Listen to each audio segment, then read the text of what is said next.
Hello friends, this is physics with Swapnil. और आज अपन देख रहे हैं वन शॉट में अपन chapter 1 matter in our surrounding class 9 का साइंस का चैप्टर कंप्लीट करने जा रहे हैं। तो बहुत ज़्यादा इंटरेस्टिंग चैप्टर है। इस पूरे चैप्टर को अपन कुछ टॉपिक में डिवाइड करेंगे। पहला टॉपिक है हमारा नेचर ऑफ मैटर। मैटर का नेचर क्या होता है, नेचर ऑफ मैटर। फिर अपन बात करेंगे प्रॉपर्टीज ऑफ मैटर।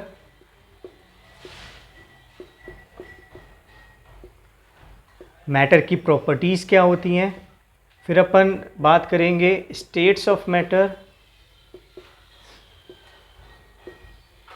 मैटर के क्या स्टेट्स होते हैं। और लास्ट में अपन बात करेंगे इवापोरेशन की, इवापोरेशन।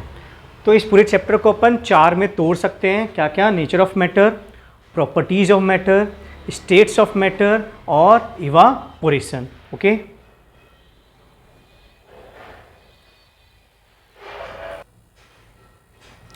तो जो सबसे पहला हमारा था वो क्या था, अपन ने किस में डिवाइड किया था? Correct, nature of matter. तो सबसे पहले हम बात करेंगे नेचर ऑफ मैटर की। लेकिन पहले ये तो समझ लें कि मैटर होता क्या है। तो मैटर क्या होता है, बहुत इजी है कि जिसका मास हो और जो जगह लेता हो। जैसे ये ईटा आपको दिख रहा है ना, ये भारी है ना, इसका मास है और ये जगह ले रहा है। ठीक है, तो ये मैटर है।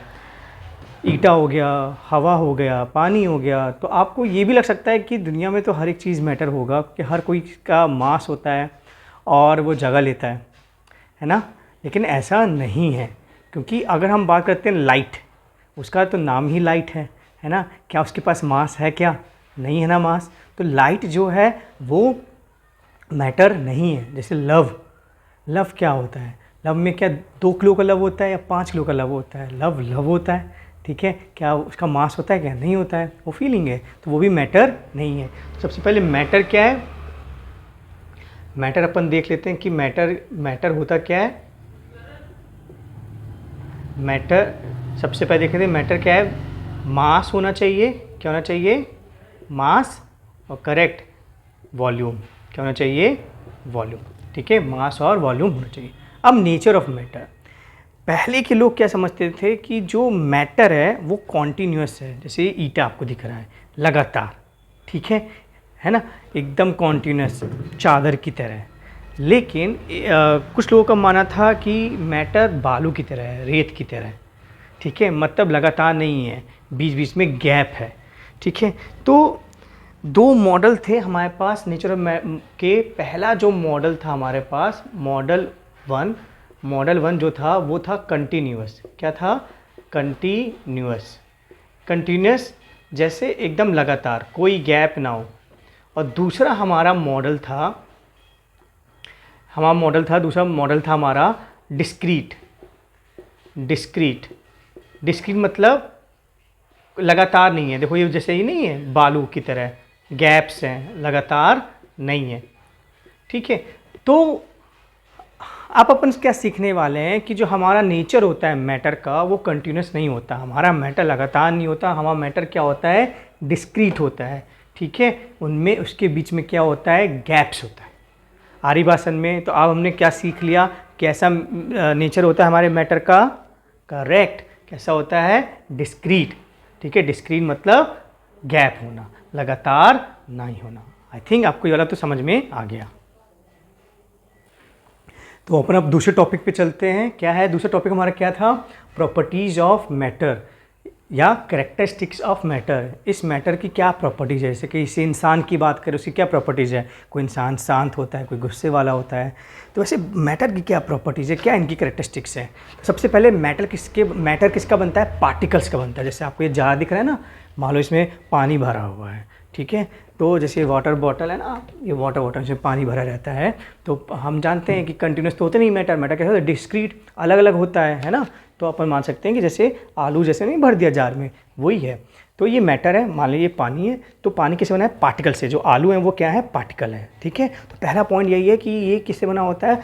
पार्टिकल से बना होता है। और पार्टिकल के बीच में गैप होता है। हमने पहले समझा दिया था मॉडल में कि इनके बीच में क्या होता है, गैप्स होता है। तो जैसे आलू के बीच में आपको गैप दिख रहा है ना, तो वैसे इनके बीच में गैप होता है। तो पहली प्रॉपर्टी क्या है इसकी, made up of particle, made up of particle and have gap between them. और क्या होता है, गैप होता है। किससे बने होते हैं, पार्टिकल से बने होते हैं, और इनके बीच में क्या होता है, गैप होता है। ठीक है। सेकंड हमें क्या समझना है कि ये जो पार्टिकल होते हैं ऐसे रुके नहीं होते। जैसे आपको दिख रहा है ना, ये आलू जो पार्टिकल जिसको हमने कहा है रुके नहीं होते, ये मूव करते रहते हैं। देखो जैसे दिख रहा है ना, ये लगातार मूव करते रहते हैं। ठीक है। तो अगर ये मूव करते हैं तो पास एनर्जी है, और कौन सी एनर्जी होती है मूव करने में, काइनेटिक एनर्जी। तो सेकेंड हमारा जो पॉइंट है, पार्टिकल मूव, पार्टिकल क्या करते हैं, particle move and have kinetic energy, kinetic energy. ठीक है, उनके पास काइनेटिक एनर्जी होती है। थर्ड क्या है, क्या इनकी प्रॉपर्टीज होती है मैटर की होती है, जो पार्टिकल्स होते हैं। जैसे इसमें आपको 4 आलू दिख रहे हैं, तो पार्टिकल बहुत सारे होते हैं, अरबों खरबों होते हैं पार्टिकल्स। ठीक है, बिलियंस ऑफ पार्टिकल्स होते हैं, 4-5 नहीं होते हैं। कितने होते हैं, correct, billions. There are billions of particle, there are billions of particle. ठीक है, तो फिर से रिवाइज कर लेते हैं क्या क्या प्रॉपर्टीज होती है। जो भी मैटर होता है किससे बनता है, पार्टिकल से बनता है, और पार्टिकल के बीच में क्या होता है, करेक्ट, गैप। ये पार्टिकल क्या रुके रहते हैं, सुस्त रहते हैं क्या, नहीं, बहुत एनर्जी रहती है। कौन सी एनर्जी रहती है, काइनेटिक एनर्जी, हरदम मूव करते रहते हैं। और third, there are billions of particle, 1-2 particle नहीं होते हैं, कितने होते हैं, बहुत सारे होते हैं, बिलियंस ऑफ पार्टिकल्स होते हैं। चौथी प्रॉपर्टी क्या है, particles attract each other, particles attract each other, particle एक दूसरे को अट्रैक्ट करते हैं। ठीक है, जैसे सॉलिड है, ये कोई मार्कर सॉलिड है, तो इसके पार्टिकल जो होंगे बहुत तेज़ी से अट्रैक्ट करेंगे, क्योंकि अगर मैं इसको तोड़ना चाहूँगा तो ये नहीं टूटेगा, क्योंकि पार्टिकल बहुत ज़्यादा अट्रैक्ट करें एक दूसरे को, है ना। मैं इसके बॉन्ड को नहीं तोड़ पाऊँगा। अगर आपको और अच्छे समझना है तो मैंने इसका एक वीडियो बनाया है, आप नोटिफिकेशन देख लीजिएगा, नोटिफिकेशन में आ जाएगा। ठीक है, आई बटन में आ जाएगा, तो उससे आप वीडियो देख लेना, तो आपको समझ में आ जाएगा ये वाला पॉइंट कि पार्टिकल्स अट्रैक्ट ईच अदर। जैसे एक डायग्राम से मैं समझा सकता हूँ, जैसे ये 2 पार्टिकल हैं, इनके बीच में अट्रैक्शन है, इसको एक डंडी से शो कर रहा हूँ। ठीक है, तो अगर ये सॉलिड है तो इसकी डंडी बहुत ज़्यादा स्ट्रॉन्ग है, तो कोई भी इसको तोड़ नहीं सकता है, क्योंकि बॉन्ड बहुत मजबूत है। ठीक है, तो पार्टिकल करते हैं एक दूसरे को बहुत ज़्यादा क्या करते हैं, अट्रैक्ट करते हैं। ठीक है, आई थिंक आपको ये वाला पॉइंट भी समझ में आ गया है। नेक्स्ट पॉइंट है हमारा कि particles are very small, particles are very small. Particle जो होते हैं बहुत ही छोटे होते हैं, बहुत ज़्यादा छोटे हैं। जैसे आपको जानवर आलू दिख रहा है, तो दिख रहा है, आँखों से दिख रहा है। पार्टिकल इतने छोटे होते हैं कि आँखों से भी नहीं दिखते हैं, है ना, माइक्रोस्कोप से दिखते हैं। तो पार्टिकल क्या होते हैं, बहुत ज़्यादा छोटे होते हैं। तो आई थिंक ये 5 प्रॉपर्टी आपको याद रहेगी। इसको अपन जैसे प्रॉपर जो मैटर है, कैरेक्टरिस्टिक्स ऑफ मैटर बोलते हैं। एक और नाम से जानते हैं इसको, काइनेटिक मॉडल। क्या बोलते हैं, काइनेटिक मॉडल, काइनेटिक मॉडल। ठीक है, इस पूरे को क्या बोला जाता है, काइनेटिक मॉडल बोला जाता है। क्योंकि हमने कैसे मॉडलिंग की, हमने मॉडलिंग क्या की कि जो मैटर है पार्टिकल से बना है, पार्टिकल में गैप होता है, पार्टिकल मूव करते रहते हैं, पार्टिकल अट्रैक्ट करते हैं। इस पूरी मॉडलिंग को बोला जाता है काइनेटिक मॉडल। तो आपसे अगर इन तीनों से कोई क्वेश्चन पूछ लेगा तो ये 5 पॉइंट्स आपको लिखने होंगे। ठीक है, आई थिंक आपको ये समझ में आ गया। So our third topic was states of matter. तो बच्चों, हम आसपास जो भी देखते हैं उसके कितने स्टेट्स होते हैं मैटर के, बहुत ऑब्वियस है। सॉलिड होता है, जैसे पत्थर हो गया, पानी हो गया, लिक्विड हो गया, और एयर जो है गैस है। तो 3 प्रकार के हमारे पास मैटर होते हैं। सबसे मेन होता है उनके बीच का डिफरेंस। तो उनके बीच का हम जो डिफरेंस है ये 7 तरीक़ों से बताएंगे। पहला है वॉल्यूम। तो सॉलिड का जो वॉल्यूम होता है वो फिक्स होता है। जैसे ये बॉटल है, इसका जो वॉल्यूम है चेंज होने वाला नहीं है। ऐसे लिक्विड का भी वॉल्यूम है। जैसे आपने 1 लीटर दूध लिया, उसको 2 लीटर बर्तन में डाला, तो क्या वो 2 लीटर हो जाएगा, क्या नहीं होगा, वो 1 ही लीटर रहेगा। ठीक है, तो लिक्विड का वॉल्यूम क्या होता है, फिक्स होता है। अगर हम गैस की बात करें तो गैस का वॉल्यूम फिक्स नहीं होता। मान के चलिए कि आपके पास इसमें गैस है और ऊपर एक बर्तन खाली है। जब आप ये हटा दोगे, इसको आप रिमूव कर दोगे, तो पूरे में गैस भर जाएगी। पूरे में गैस भर जाएगी ना, तो गैस का वॉल्यूम तो बढ़ गया, है ना। तो गैस का वॉल्यूम फिक्स नहीं होता है, ठीक है। सेकंड है कंप्रेसिबिलिटी। कंप्रेसिबिलिटी मतलब होता है शेप साइज का चेंज होना।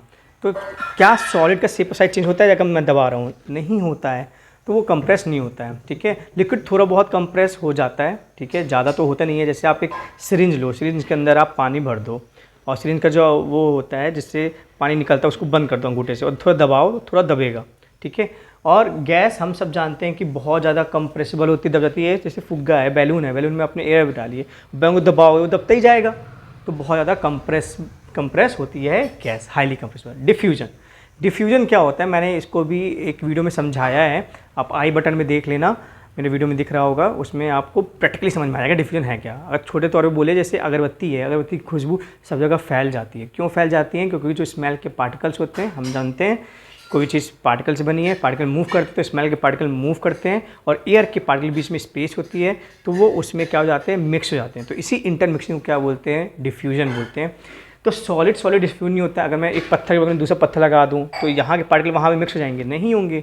लिक्विड और लिक्विड डिफ्यूज हो जाते हैं, ज़्यादा नहीं होते हैं, और गैस तो हो ही जाते हैं। जैसे आपने एक रूम स्प्रे छिड़का तो पूरे एयर में वो जो रूम स्प्रे है, वो उसकी जो स्मेल है पूरे में क्या हो जाएगी, मिक्स हो जाएगी। तो गैस में डिफ्यूजन जो होता है वो बहुत ज़्यादा हाई होता है। अब फ्लूइडिटी अपन समझते हैं, फ्लूइडिटी और रिजिडिटी। फ्लूइडिटी मतलब होता है फ्लो होना। जैसे गिलास से पानी गिरा तो फैल जाता है ना, तो पानी फैलता है। गैस भी फैलती है, अभी बताया अगरबत्ती का धुआं फैलता है। क्या सॉलिड फैलता है क्या? जैसे सॉलिड ये है, इसको रख देंगे फैल जाएगा क्या? नहीं फैलता। तो सॉलिड में फ्लूइडिटी नहीं होती है। रिजिडिटी मतलब क्या होता है, शेप और साइज चेंज होना नहीं होना, मतलब कंप्रेसिबिलिटी का जस्ट उल्टा होता है, ठीक है। कंप्रेसिबिलिटी का क्या होता है, जस्ट उल्टा। तो सॉलिड क्या होता है, रिजिड होता है क्योंकि वो कंप्रेस नहीं हो पाता है। और सॉलिड लिक्विड क्या होता है, फ्लूइड होता है क्योंकि वो फैलता है। और गैस भी क्या होता है, फ्लूइड होता है क्योंकि वो फैलता है, ठीक है। आई थिंक ये समझ में आ गया आपको। अब डेंसिटी क्या होता है, पार्टिकल के बीच में स्पेसिंग, ठीक है। तो अगर हम सॉलिड की बात करें तो सॉलिड के पार्टिकल के बीच में स्पेसिंग बहुत कम होती है। ये मान लीजिए सॉलिड है, इनके पार्टिकल में स्पेसिंग क्या है, लेस। ये सॉलिड है। लिक्विड में जो होता है, स्पेस होता है, वो ज़्यादा होता है। लिक्विड में क्या होता है, स्पेस ज़्यादा होता है, इसलिए हमारा हाथ आर पार हो जाता है। इसका भी मैंने वीडियो बनाया है, आप आई बटन में देख लेना, ठीक है, क्लियरली। और गैस में स्पेसिंग क्या होती है, बहुत ही ज़्यादा। गैस में स्पेसिंग क्या होती है, बहुत ही ज़्यादा। इसे तो अपन ये मूव कर पा रहे हैं हाथ पूरा गैस में, एयर में, है ना, ठीक है। तो आई थिंक आपको ये भी समझ में आ गया होगा पॉइंट डेंसिटी का। तो डेंसिटी का मतलब होता है गैप। तो अगर गैप ज़्यादा होता है, गैप अगर बच्चा ज़्यादा होता है तो बोलते हैं डेंसिटी कम है। क्या बोलते हैं, डेंसिटी क्या है, कम। अगर गैप क्या होता है, ज़्यादा, तो डेंसिटी क्या बोलते हैं, कम है। तो सॉलिड में गैप क्या था, कम था, तो डेंसिटी क्या होगी, ज़्यादा, इसलिए लिखा है डेंसिटी क्या है, हाई, ठीक है। आई होप ये भी आपको समझ में आ गया होगा। अब बात करते हैं शेप। तो अगर रिजिडिटी और शेप एक ही है, तो जो रिजिड है उसका शेप चेंज नहीं होगा। तो सॉलिड में शेप क्या होगा, फिक्स। लिक्विड में फिक्स नहीं होता है क्योंकि लिक्विड फैलता है, और गैस में भी फैलती है, तो फिक्स नहीं है शेप। अब काइनेटिक एनर्जी। तो काइनेटिक एनर्जी में आपने मॉडलिंग देखा था, काइनेटिक मॉडलिंग जस्ट अभी, ठीक है। तो पार्टिकल मूव करते हैं, गैस के पार्टिकल बहुत तेज़ी से मूव करते हैं, सॉलिड के पार्टिकल जस्ट वाइब्रेट करते हैं, ठीक है। सॉलिड के पार्टिकल क्या करते हैं, जस्ट वाइब्रेट। से यहाँ पे हैं, अपनी पोजीशन छोड़ते नहीं हैं, दाएं बाएं ऐसे डोलते रहते हैं, ठीक है, ऑसिलेट करते रहते हैं, ठीक है। लिक्विड पार्टिकल मूव करते हैं, गैस के पार्टिकल बहुत तेज से मूव करते हैं। तो जो ज़्यादा तेज से मूव करेगा उसकी काइनेटिक एनर्जी भी क्या होगी, ज़्यादा। इसलिए काइनेटिक एनर्जी गैस की क्या है, ज़्यादा है। एक और पॉइंट इंक्लूड कर लेते हैं, 6, 7, 8 है इंटर एटॉमिक फोर्स। क्या कर लेते हैं, इंटर एटॉमिक फोर्स, ठीक है। इंटर एटॉमिक फोर्स अपन ऐड कर लेते हैं, इसको अपन समझ चुके थे अभी, इंटर एटॉमिक फोर्स, ठीक है, जब अपन ने प्रॉपर्टीज पढ़ी थी, है ना। तो आप ही बताइए कि अगर स्पेस कम है मतलब फोर्स ज़्यादा है, वो जाना तो चाहता है अपनी काइनेटिक एनर्जी के अनुसार, लेकिन फोर्स ज़्यादा है। जैसे ये सॉलिड का पार्टिकल है, ये भागना चाहता है, क्योंकि इसके अपन ने पढ़ा है प्रॉपर्टी, पार्टिकल के पास क्या होती है, वेलोसिटी होती है, एनर्जी होती है। लेकिन इसका बगल का पार्टिकल बोलता है भाई तुम कहाँ गए, कहाँ जा रहे हो, तुम रुक जाओ, तुम मेरे पास ही रहो।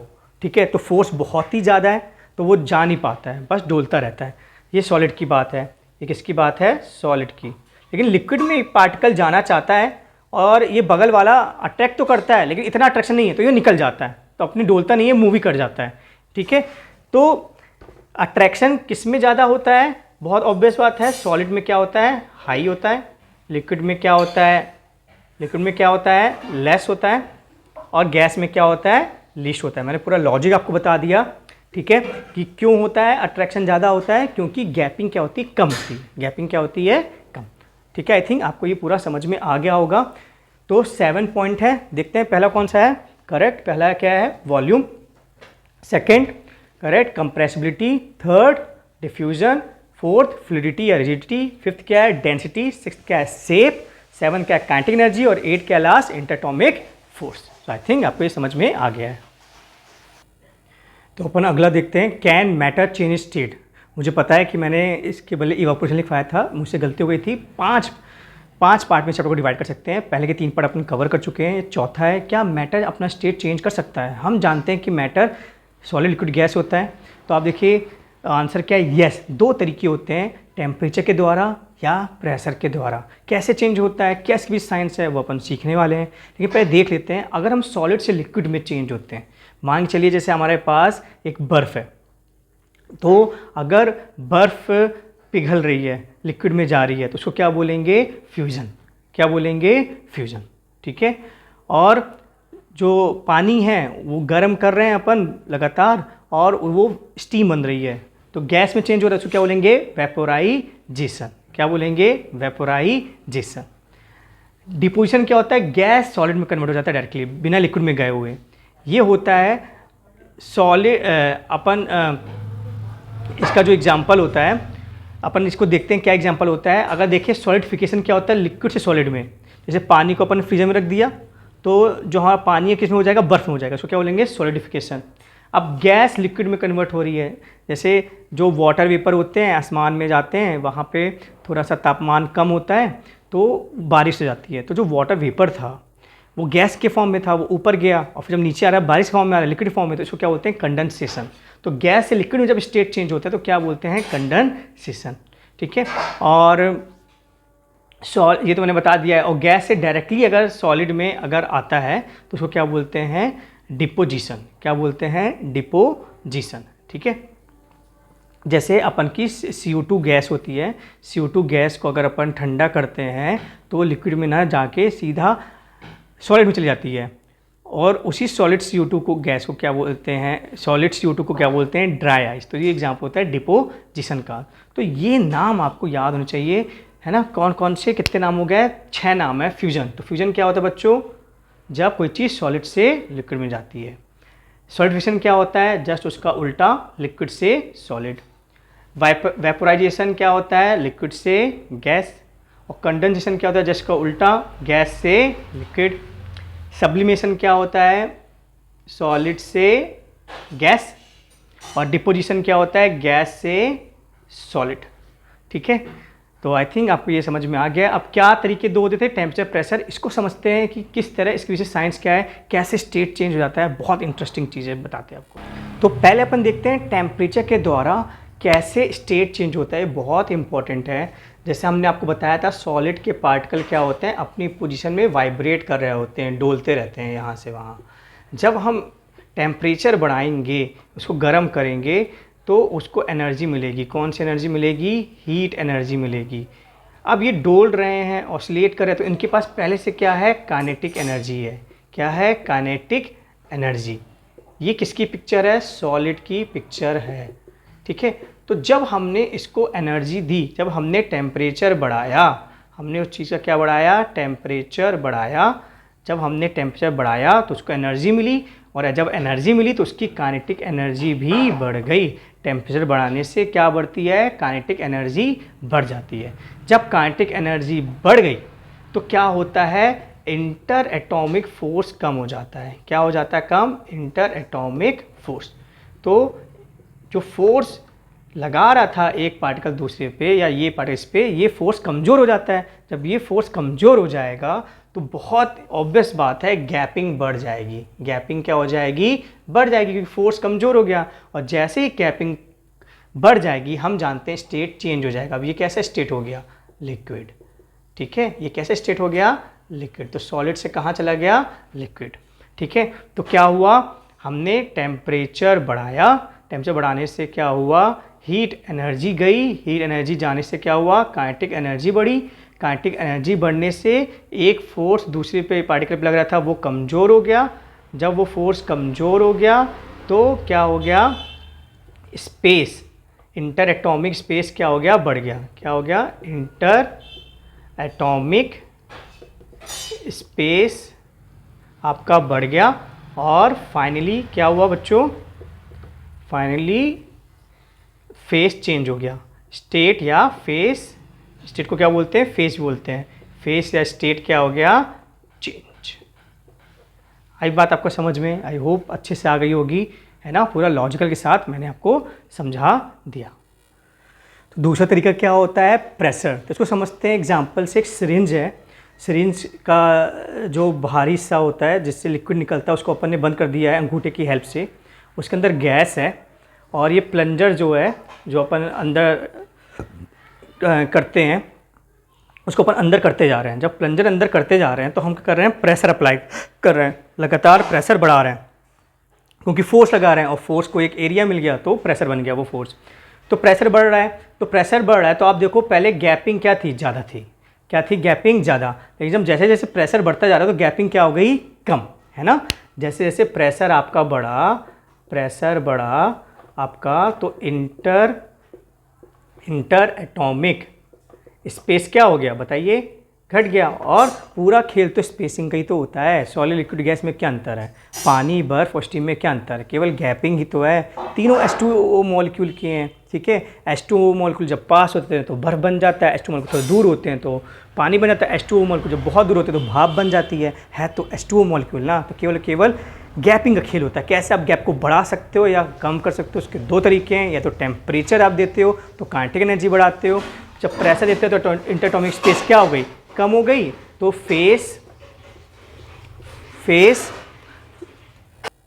फेस या क्या बोलते हैं? स्टेट क्या हो गया आपका?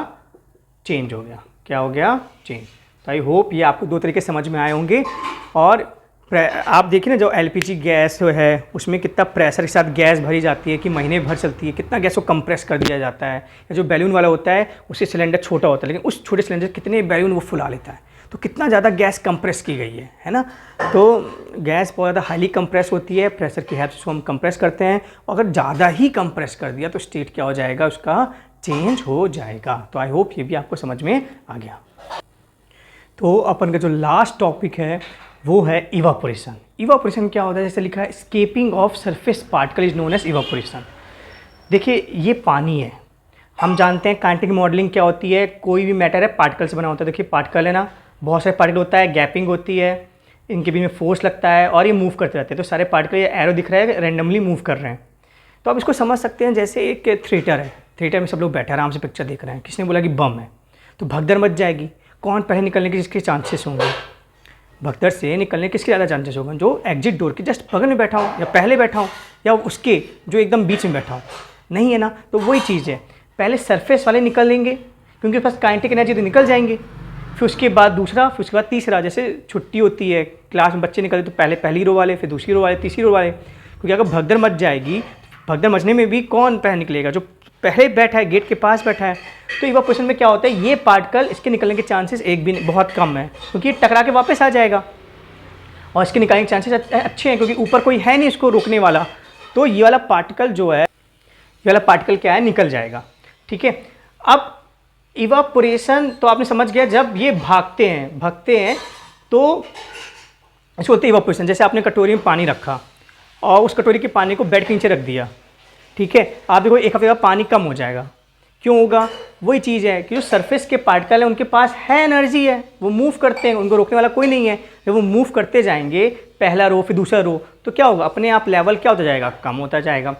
अब क्या क्या फैक्टर्स हैं, अगर हम टेम्परेचर बढ़ाएंगे, जब हम टेम्परेचर बढ़ाएंगे बच्चा, तो पार्टिकल के पास क्या होगी, काइनेटिक एनर्जी बढ़ जाएगी, जल्दी जल्दी निकलेंगे, तो इवापोरेशन भी क्या होगा, करेक्ट, बढ़ जाएगा। तो टेम्परेचर बढ़ाने से इवापोरेशन बढ़ जाता है। विंड, जब हवा चलती है, जैसे आप कपड़े सुखाने के लिए छत में आप डाल देते हो, जब हवा चलती है तो कपड़े जल्दी सूख जाते हैं, जब पोछा लगाते हो तो पोछा पानी सूख जाता है, जब पंखा चलाते हो, क्यों, क्योंकि विंड तो जा रही है। मान लीजिए ये आपकी जो हवा है, जो विंड है, वो आपकी बह रही है, ठीक है, अब ये निकल रहे हैं, जब विंड इसी दिशा में बह रही है, और तो विंड इनका क्या करेगी, हेल्प करेगी निकलने में, है ना, इनको, और ये यानी जैसे बस जा रही है, तो बस को आप पकड़ लोगे तो आप जल्दी और निकल जाओगे, तो वैसे ही बस निकल रही है, विंड निकल रही है, तो इसके साथ ये हो निकलेंगे तो जल्दी स्केप करेंगे, जितनी जल्दी स्केप करेंगे, स्केपिंग की तो इवापोरेशन होता है, तो इवापोरेशन क्या हो जाएगा, विंड चलने से बढ़ जाएगा। सरफेस एरिया क्या होता है, जैसे खीर है, बहुत गर्म गर्म खीर है, तो क्या करोगे आप, थाली में फैलाओगे, तो थाली में फैलाने से क्या था, पहले कटोरी में थी खीर, तो एरिया, सरफेस एरिया क्या था, कम, ये एरिया क्या था, कम, एरिया क्या था, कम। जब आप इसको प्लेट में फैला लोगे तो एरिया क्या हो जाएगा, बढ़ जाएगा, और जैसे ही एरिया बढ़ेगा तो पार्टिकल यहाँ से भी निकल लेंगे। पहले पार्टिकल के निकलने का एक छोटा रास्ता था, अब पार्टिकल निकलने का बड़ा रास्ता है। जब पार्टिकल निकलने का बड़ा रास्ता है तो पार्टिकल क्या निकलेंगे, जल्दी नहीं निकलेंगे, तो जितना ज़्यादा एरिया होगा उतना ही ज़्यादा क्या होगा, करेक्ट, इवापोरेशन होगा। अब ह्यूमिडिटी क्या होती है, अमाउंट ऑफ वाटर वेपर, जो वाटर वेपर हमेशा हमारे एयर में मौजूद होता है। अब इवापोरेशन क्या है, जो लिक्विड है वो वेपर फॉर्म में ही जा रहा है, ठीक है। अगर पहले से ही वेपर बहुत ज़्यादा है, ह्यूमिडिटी ज़्यादा है, तो उसको जगह ही नहीं है, तो इवापोरेशन कम हो जाएगा, ठीक है, इवापोरेशन क्या हो जाएगा, कम। तो पहले से लोग हैं, जैसे एक कमरा है, कमरे में जो जगह है खड़े होने की, मान लो 50 लोगों की है, 50 लोग पहले से खड़े हैं, तो अगला कोई कमरे के अंदर जा सकता है क्या, नहीं जा सकता। तो वैसे ही है, एयर में पहले से ही वाटर वेपर मौजूद होता है। जब बरसात होती है तो उमस बहुत ज़्यादा होती है, पसीना नहीं सूखता, क्यों, क्योंकि वेपर बहुत पहले से मौजूद है। और इवापोरेशन भी क्या है, हमारा जो वाटर वेपर ऊपर में जाना चाहता है, अब उसके लिए जगह ही नहीं है, तो क्या वो निकल पाएगा, नहीं निकल पाएगा।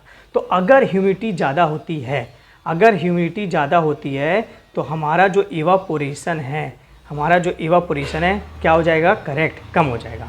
बाकी में हमारा इवापोरेशन क्या होगा, बढ़ेगा, है ना, विंड जाएगी तो बढ़ेगा, सरफेस एरिया ज़्यादा होगा तो इवापोरेशन बढ़ेगा।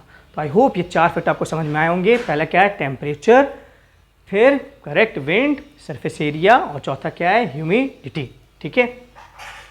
अब देखते हैं एवरीडे एक्सपीरियंस देखते हैं। पहला मैंने लिखा है कूलिंग इफेक्ट देता है इवापोरेशन, और दूसरा हम कॉटन क्लॉथ्स क्यों पहनते हैं, समर में क्यों बोला जाता है कॉटन क्लॉथ्स पहनने को, ये अपन समझते हैं। तो गर्मियों में हम क्या प्रेफर करते हैं, मटकी प्रेफर करते हैं, जिससे हमें ठंडा पानी मिलता है। तो पानी कैसे ठंडा होता है, इवापोरेशन करंट।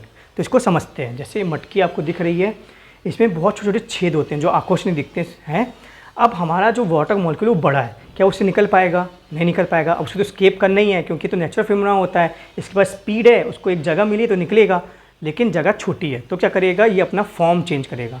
कैसे फॉर्म चेंज हो सकता है, स्टेट कैसे चेंज हो सकता है, करेक्ट, या तो टेम्परेचर के द्वारा या तो प्रेशर के द्वारा। तो यहाँ क्या करेगा, बाहर से तो हमने हीट इसको दी नहीं है, उसको कैसे टेम्परेचर मिलेगा, तो ये मटकी का ही टेम्परेचर ले लेगा। मान लो पहले मटकी का पानी जो था वो 40 डिग्री सेल्सियस में था, ठीक है, तो मटकी का ही टेम्परेचर ले लेगा, और अब मटकी का पानी क्या हो जाएगा, मान लेते हैं 25 डिग्री सेल्सियस। तो ये क्या कर लेता है, it take its own temperature, it takes its own temperature to change state। ये क्या करता है, अपना खुद का ही टेम्परेचर ले लेता है स्टेट चेंज करने के लिए। जब खुद का ही टेम्परेचर कर लेगा, टेम्परेचर क्या हो जाएगा, डाउन हो जाएगा, और पानी क्या हो जाएगा, करेक्ट, ठंडा हो जाएगा, ठीक है। तो इसको स्केप किस फॉर्म में करता है, वेपर फॉर्म में, और हम जानते हैं ऐसी स्टेट चेंज नहीं होता, टेम्परेचर चाहिए, बाहर से कुछ दे नहीं रहा है टेम्परेचर, तो क्या कर लेता है, वो खुद का ही टेम्परेचर ले लेता है स्टेट चेंज करने के लिए, वेपर में चेंज करने के लिए, और पानी क्या हो जाता है, ठंडा। आई होप आपको समझ में आया होगा। अब सेकंड है कि हमें बोला जाता है गर्मियों में कॉटन क्लॉथ पहनने के लिए। तो कॉटन क्लॉथ क्यों पहना जाता है कि जो भी पसीना आता है हमारा, कॉटन क्लॉथ क्या होता है उसको जमने नहीं देता है, उसको बांट देता है, फैला देता है। जब वो फैला देगा, कॉटन क्लॉथ क्या करता है, स्प्रेड कर देता है। क्या कर देता है, स्प्रेड कर देता है। जो भी हमारा क्या होता है पसीना होता है उसको क्या कर देता है, स्प्रेड कर देता है। स्प्रेड होने से एरिया बढ़ जाता है, और हम सब जानते हैं एरिया जब बढ़ता है तो इवापोरेशन क्या हो जाएगा, फास्ट। इवापोरेशन भी क्या हो जाता है, फास्ट, क्योंकि ज़्यादा से ज़्यादा पार्टिकल निकल पाएंगे, जगह बढ़ गई, ठीक है। और इवापोरेशन अगर फास्ट होगा तो क्या हो जाएगी, कूलिंग। तो हमें थोड़ा सा कंफर्टेबल लगेगा, इसलिए हो जाता है कि कॉटन क्लॉथ पहनने को गर्मियों में। आई होप ये भी समझ में आ गया होगा। तो एक क्वेश्चन है, why we see water droplet in glass containing cold water. आपने देखा होगा फ्रिज से आप जब ठंडी ठंडी वाटर निकालते हो या एक ग्लास है उसमें ठंडा ठंडा पानी डालते हो तो ग्लास को आप छुओ तो आपका हाथ गीला हो जाएगा। तो ऐसा क्यों होता है, कोल्ड वाटर भरा तो छूने पे गीला क्यों महसूस होता है, वाटर ड्रॉपलेट क्या है, कहाँ से आ गए, क्या अंदर का पानी बाहर निकल गया, तो ऐसे तो हो नहीं सकता कि अंदर का पानी बाहर निकल गया। तो होता क्या है कि पहले से ही हवा में क्या मौजूद रहता है, अपन ने समझाया था क्या होता है, वाटर वेपर। क्या होता है, वाटर वेपर। और ये पानी क्या है, ठंडा है। तो जब पानी ठंडा होता है मतलब टेम्परेचर डाउन है, और हम जानते हैं कि टेम्परेचर चेंज करने से स्टेट चेंज हो जाता है। तो यही वाटर वेपर का जो स्टेट है वो क्या है, किसमें चेंज हो जाता है, स्टेट चेंज हो जाता है, किसमें, वाटर ड्रॉपलेट्स में स्टेट चेंज। तो जो एयर में मौजूद वाटर वेपर है, एयर में जो वाटर वेपर है उसका स्टेट चेंज हो जाता है। कौन करता है, यही ठंडा पानी। और वो किस रूप में आ जाता है, वाटर ड्रॉपलेट। मतलब अंदर का पानी बाहर नहीं गया, बाहर एयर में जो वाटर वेपर है वो ठंडा होके क्या बन गया, वाटर ड्रॉपलेट। ठीक है। एक और देखते हैं फाइनल क्वेश्चन कि what is latent heat. Latent heat क्या होती है।